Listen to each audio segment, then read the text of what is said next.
The town was old. The town was silent. The town held its breath.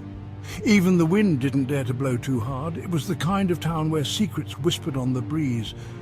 On the edge of this town stood a house, not just any house. This house was ancient, its paint peeled, its windows like empty eyes. People said it was haunted. People said bad things had happened there. People said to stay away, but Mia wasn't like most people. Mia loved a good scare. She craved the prickle of goosebumps, the quick intake of breath, the feeling of her heart pounding in her chest.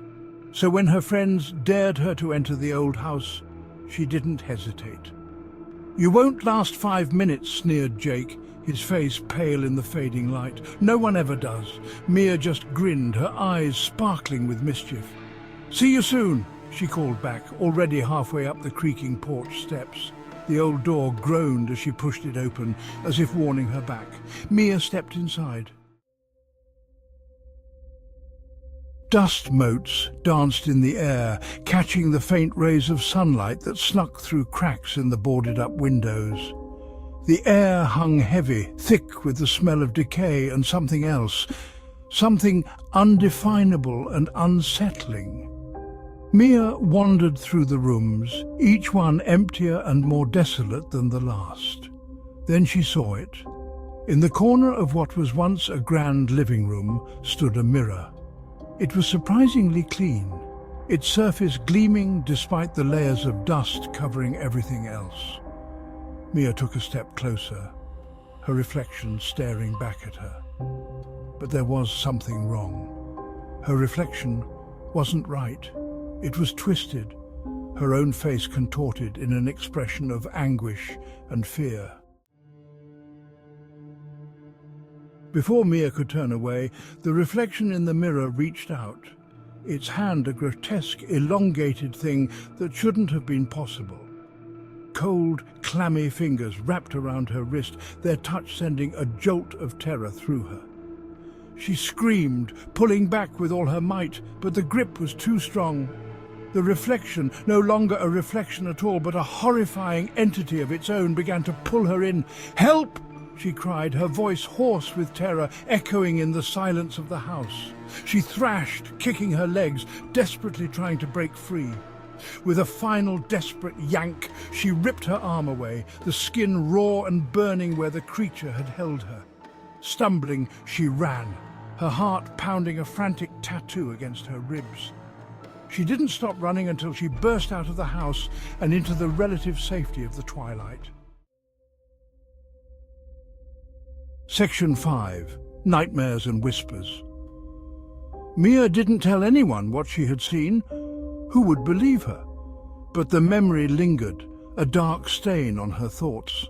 Her dreams were haunted by the touch of cold fingers and the sound of her own terrified screams.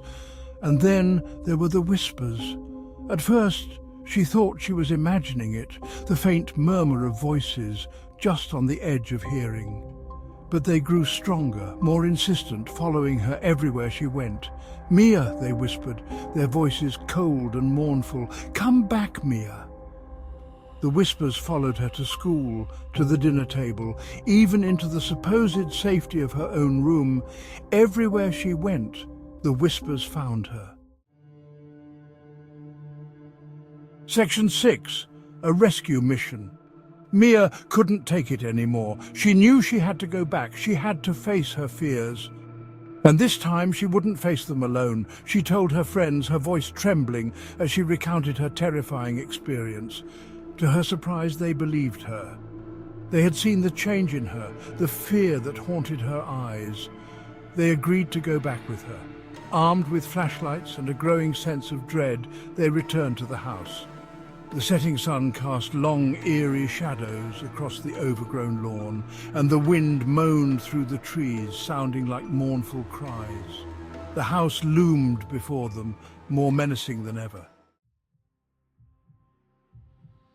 The door creaked open just as it had before, as if welcoming them back. Inside, the air was even heavier, the silence more oppressive. They moved from room to room, their flashlights cutting through the gloom, searching for the mirror.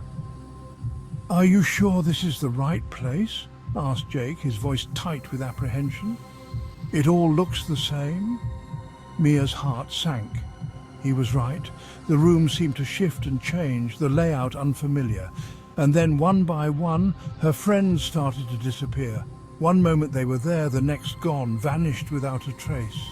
"Where are you going?" Mia cried, her voice echoing in the sudden silence. "Don't leave me here alone."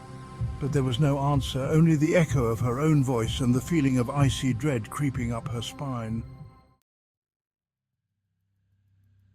Mia stood frozen, her breath catching in her throat. The air seemed to crackle with unseen energy. She was alone. They were gone. Panic welled up inside her, threatening to consume her. She had to get out of there. She spun around, her heart pounding against her ribs, searching for an escape. And then she saw it. The mirror. It gleamed in the darkness, as if beckoning her closer. But this time, it was different. The mirror was shattered, jagged cracks spidering across its surface, and in the fragments of her reflection she saw them, the anguished faces, their eyes filled with a chilling eternal sorrow. The whispers started again, louder this time, swirling around her like a malevolent wind. "Join us, Mia!" they called, their voices a chorus of despair. "We are trapped, but you can free us." Mia shook her head, her body trembling. She didn't understand. What did they want from her? "How?" she whispered back, her voice barely a sound. "How can I free you?" The whispers seemed to pause, as if considering, and then a single voice, clearer than the others, spoke. "Step into the mirror, Mia. Become one with us, and we shall all be free." The invitation hung in the air, heavy and inescapable. Mia stared at the shattered mirror, her heart pounding in her chest. She could feel its pull, the allure of the unknown. Could this be the answer? Could she free her friends, free these tormented souls, by sacrificing herself? The whispers grew louder, urging her forward. Mia took a hesitant step toward the mirror, one step closer to the unknown, one step closer to her destiny.